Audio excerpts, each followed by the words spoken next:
The National Motorcycle Association is dedicated to off-road entertainment. Specifically, they specialize in single track. They make new trails and maintain existing trails. To do this, they rely on volunteers to help out. On my last ride up at Walker Valley, I had the opportunity to join one of these volunteer groups. The Muddled Meandering trail was completely devastated by a windstorm. Video, I'm going to show you how much fun it is to be part of one of these volunteer groups. Today's project is to make this trail passable again. By the time I arrived on site on my ride, a great fellow named Joshua, the group coordinator, had already done a significant amount of work by himself. Joshua does this full time. Can you imagine how great it'd be to have a job where you had to use a dirt bike to commute to work? I did, however, today find out riding boots is not the proper footwear for doing this kind of work. Trail maintenance projects like this involve moving an awful lot of materials around. To make this easier, they provide this nifty little tool. It's a motorized wheelbarrow, and it's extremely simple to use. Here's everything you need to know about operating it. The on-off switch is located here, the choke for starting, and the start cord. Yes, you heard me correctly, it's a start pull cord, not electronic start. These things take quite a bit of abuse and sit out in the weather. After it's running, here's your gear shift, your throttle, and you pull down on this lever to make it go. While you're moving, pulling up on either of these two handles will make it turn left or right. Oh yeah, can't forget this lever. It's what lifts the bucket to dump the load. Dump trucks that are delivering materials for these projects have to dump it on the nearest road to the worksite. Sometimes that distance can be pretty far. We use these wheelbarrows along this entire route. Let's take a quick look at what that route looked like. On this day, Joshua and I made 5 trips up and down that route with 2 different wheelbarrows.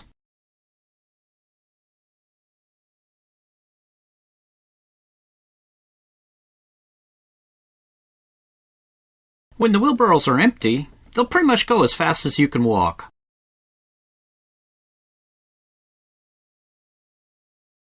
But on the return trip, you have several hundred pounds of gravel in the thing. On flat ground and going up hills, it's a piece of cake. The hard work comes when you're going downhill. The wheelbarrow with that much weight in it is a bit front heavy.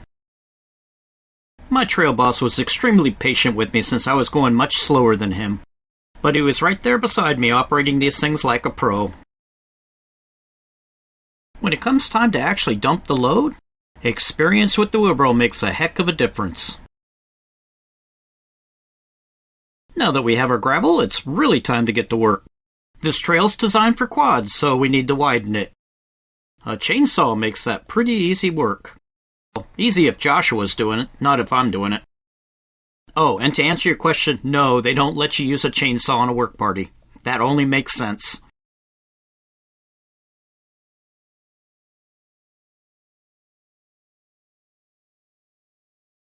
I was simply amazed at how large of a log Joshua can cut with that small chainsaw.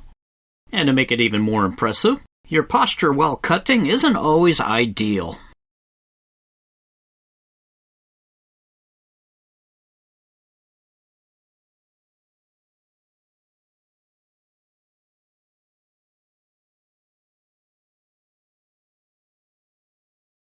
Don't worry, we're going to use that round. It's not going to go to waste. Now, let's see. We need a small cedar log. Oh, there's one over there. Let's see if we can get it. Again, more chainsaw work. Oh, wait, no. Let's take this over since I got it. And limit? Let's limit and bring that over. Come up with a plan on where we're going to put it. Limit, then move it into place. Remember how I mentioned how horrible motorcycle boots are for working in? Yeah, they ripped all the hair off of my legs and managed to give me one blister. But gosh darn it, I had fun getting it.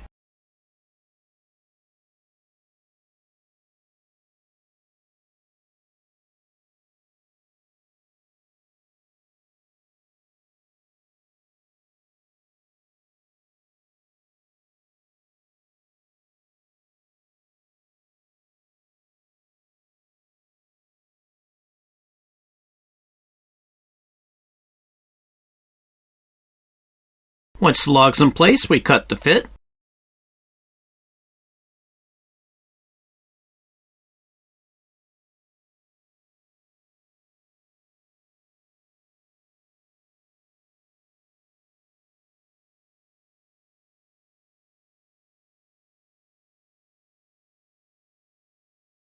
And now it's time to get those log rounds out of that big hole. We're going to need them later.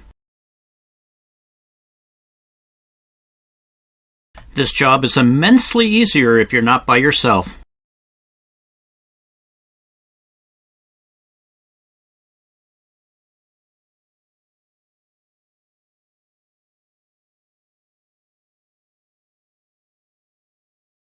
Sometimes the work area gets a bit tight, but we have plenty of room to move equipment around.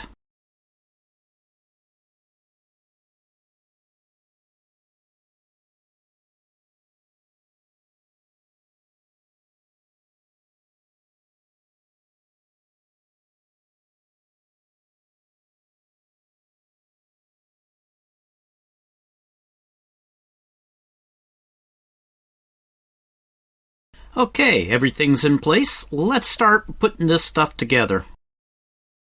First, cedar log onto the ground.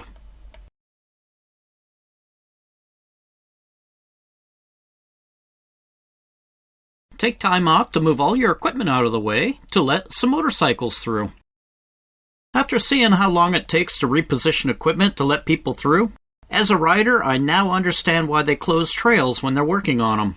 Sure, they can let you through, but they've been out there doing hard work all day long.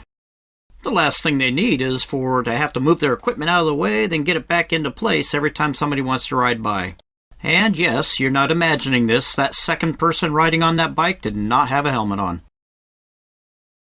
However, with all that said, Joshua seems to keep the trail open. He doesn't seem to mind letting people go by. A note to Joshua from all the riders in the world. We appreciate it. Putting these log rounds in as a backstop is where an excavator's skill level really shines. Now the gravel can finally be spread out.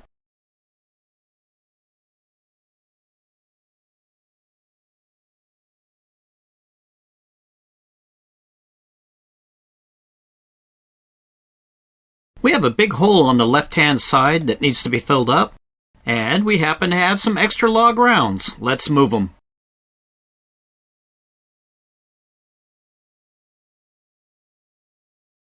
By this point in the day, I'm starting to get pretty tired. So I don't mind just leaning on the shovel and playing government worker and watching. Once the gravel's in place, it needs to be packed down. What better way of doing it than running a really heavy excavator back and forth across it? Oops, it's time to start doing some detail work.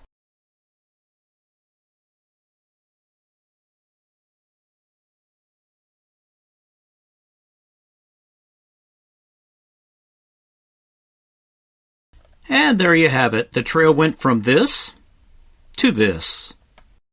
The NMA is always looking for volunteers to help. Not only is it a bucket load of fun, but you can probably skip your gym workout for that particular day. Well, thanks for watching.